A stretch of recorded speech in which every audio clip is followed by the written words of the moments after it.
बहुत धन्यवाद सर। मैं इस जो रेड्डीपा जी ने जो रेजोल्यूशन मूव किया उसके ऊपर बोलने के लिए खड़ा हूं और उससे पहले सर, क्योंकि स्वागतदा मैं उनकी बहुत इज्जत करता हूं, उम्र में भी बड़े हैं और बहुत ज्ञानी हैं, लगा लीजिए कान में। लेकिन टीएमसी में एक समस्या ये है कि जो ये बोलते हैं वो तो ममता दीदी को सुना देते हैं, लेकिन बदले में इनको जो जवाब मिलता है वो कभी नहीं सुनाते। इसीलिए मैं इस बार आपसे आग्रह करूंगा, जो मैं कह रहा हूं वो भी जरूर उनको सुनाएं और जरूर पूछे। मैं पश्चिम बंगाल दार्जिलिंग से आता हूं और प्लीज बिस्ता जी सर, ये मुझे बीच में डिस्टर्ब कर रहे हैं। You address to chair. Sir, मैं नया सांसद हूं मुझे लगता है, लेकिन मेरे भी राइट उतने ही हैं जितने स्वागतदा के हैं। No, why you are going there? Sir, मैं ये कहना चाह रहा हूं, देखिए पश्चिम बंगाल की जो विशेषता है और आजादी के समय जो पश्चिम बंगाल था और आज का पश्चिम बंगाल मैं आपके समक्ष रखना चाहता हूं। पहले तो मैं क्षमता बताना चाहता हूं। सर, पश्चिम बंगाल में 200 किलोमीटर का कोस्ट लाइन है, यानी आप इंपोर्ट एक्सपोर्ट कर सकते हो व्यापार के लिए। दूसरी बात, 4,500 किलोमीटर से ज्यादा की जो है रेलवे लाइन है। 4,500 किलोमीटर की सड़क नेशनल हाईवे या स्टेट हाईवे है। छोटी और बड़ी पीएमजीएस के सड़कें मिला दो तो 90,000 से ज्यादा का जो है सड़क लाइन है। एग्रीकल्चर सबसे ज्यादा हो सकता है क्योंकि वर्षा सबसे अधिक पश्चिम बंगाल में होता है। धान भारत में दूसरे नंबर पे सबसे होता है, वहां सब्जी भी होती है, हाईएस्ट अनानास होता है और चाय भी होती है। इतना ही नहीं, हाइड्रो प्रोजेक्ट भी पश्चिम बंगाल में होता है। आलू बोल रहे हैं, 40 तरह के आलू के जो है वहां पे वेराइटीज आपको मिलते हैं। टूरिज्म भी है। इतना ही नहीं, युवा भी है और उनके ऊपर जो है अच्छा खासा दिमाग भी है और देश में सबसे ज्यादा नोबेल पुरस्कार पाने वाले भी लोग पश्चिम बंगाल से आते हैं। लेकिन मेरा प्रश्न दादा से है, आजादी के समय जो भारत के जीडीपी में 33% जो पश्चिम बंगाल कंट्रीब्यूट करता था, आज 3% से कम रह गया है। दुनिया भर से भारत में एफडीआई के माध्यम से पैसा आता है, बड़े दुख के साथ कहना पड़ता है पश्चिम बंगाल में 1% से कम आता है। इतना ही नहीं, और भारत सरकार और मोदी जी जो हमारे लिए अनाज देते हैं, जो हमारे लिए पैसा देते हैं, जो हमारे लिए अलग अलग स्कीम देते हैं, मुझे दुख के साथ कहना पड़ता है कि टीएमसी सरकार वो घुसपैठियों को देती है, बांग्लादेशियों के पास जाता है, रोहिंग्याओं के पास जाता है। मेरा उनसे ये सवाल है। इतना ही नहीं, बड़ी बात यह है सर, आज पश्चिम बंगाल में जो 10 करोड़ जनता है उन्होंने बैंक से कोई कर्जा नहीं लिया, उसके बावजूद भी पश्चिम बंगाल के ऊपर में 6 लाख करोड़ का कर्जा है। मैंने 1 रुपए बैंक से नहीं लिया, फिर भी मेरे ऊपर 60,000 रुपए का कर्जा इन्होंने डाला है। मैं दादा से चाहूंगा कि ये आंकड़े जो है दीदी को जरूर दें। सर, मैं सीधे अपने दादा ने कहा कालिम्पोंग के लिए पूछना है तो मैं उसी विषय पे आना चाहता हूं। सर, मैं पहले तो इस बजट के लिए और जो कुछ भी रेलवे में काम चल रहा है मोदी जी और मंत्री जी को बहुत दिल से बधाई देना चाहूंगा। और 7वीं जो वंदे भारत ट्रेन जो है वो एनजीपी से हावड़ा हुई, ये हमारे लिए बहुत गर्व का विषय है सर। और इतना ही नहीं, पश्चिम बंगाल को रिकॉर्ड एलोकेशन इस बार के बजट में 12,000 करोड़ रुपए दिए हैं। इतना ही नहीं, मैं नॉर्थ ईस्ट से भी आता हूं, मणिपुर में पैदा हुआ, इसलिए ये भी कहना चाहूंगा एनएफ रेलवे को जो है सबसे अधिक 11,000 करोड़ का जो है एलोकेशन मिला है।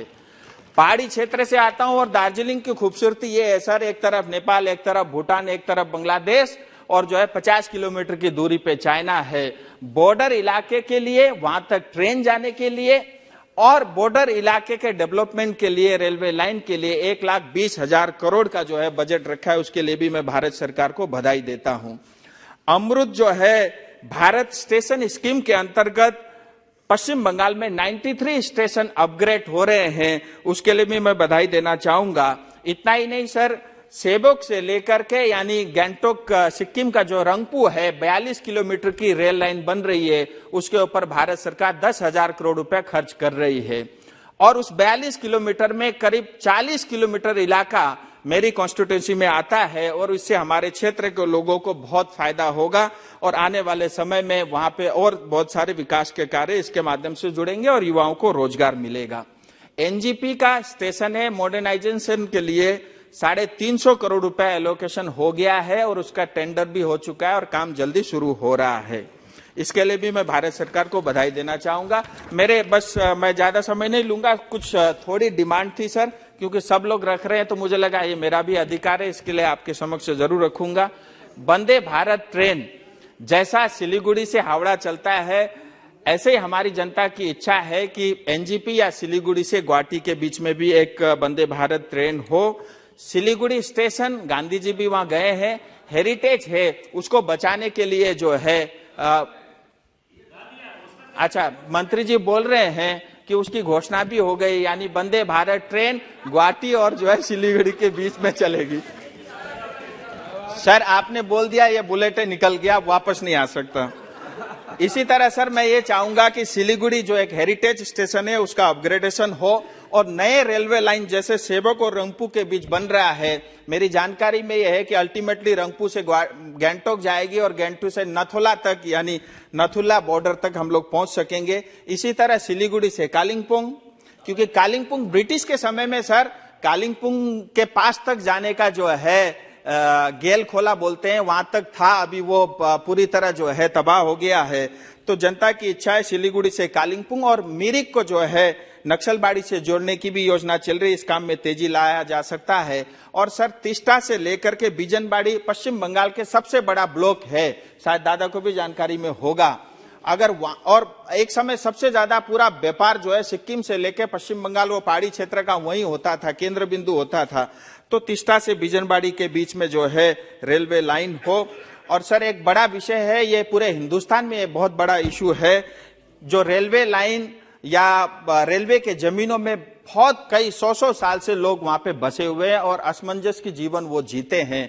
मेरा रेलवे मंत्री से अनुरोध है कि इसका स्थायी समाधान, इसका परमानेंट सॉल्यूशन होना चाहिए। सिलीगुड़ी में 1 नंबर वार्ड, 4 नंबर, 7 नंबर, 18, 24, 28, 35, 48 इतने सारे वार्डों में जो है लोग रहते हैं, इसका परमानेंट सॉल्यूशन हो।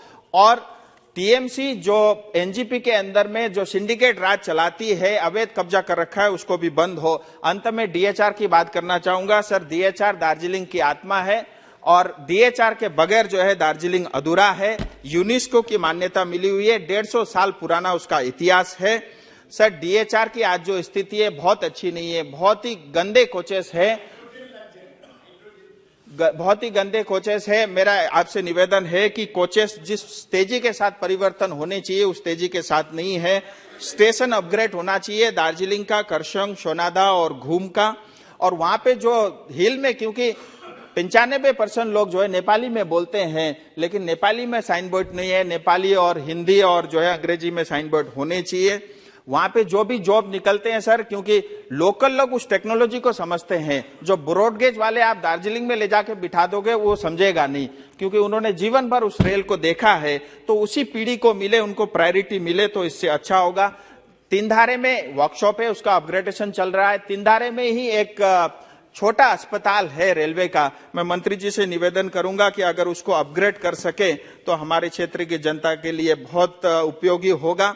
और सर लोगों की डिमांड है कि एनजीपी, क्योंकि पूरा जो है रेवेन्यू, मतलब पूरा उस क्षेत्र का रेवेन्यू कलेक्शन एनजीपी में होता है, लेकिन हमारे जो है डिवीजन ऑफिस जो है वो कटिहार है, बिहार में है। वो लालू जी के समय ले गए थे, ममता दीदी उसको ले नहीं पाई। तो मैं चाहता हूं सर कि वो आपके शासन में अगर वो वापस जो है एनजीपी में अगर वो डिवीजन ऑफिस आ जाता है, क्योंकि वहां एक्टिविटी 80% है और रेवेन्यू भी वहां पे 80% आता है, तो ये बहुत उपयोगी होगा।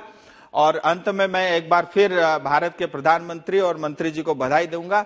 मेरे पास समय इतना ही था, लेकिन आपने इतना कुछ किया है, मुझे लगता है सब लोग बोलने लग जाए तो भी समय कम पड़ेगा। आपका बहुत बहुत धन्यवाद।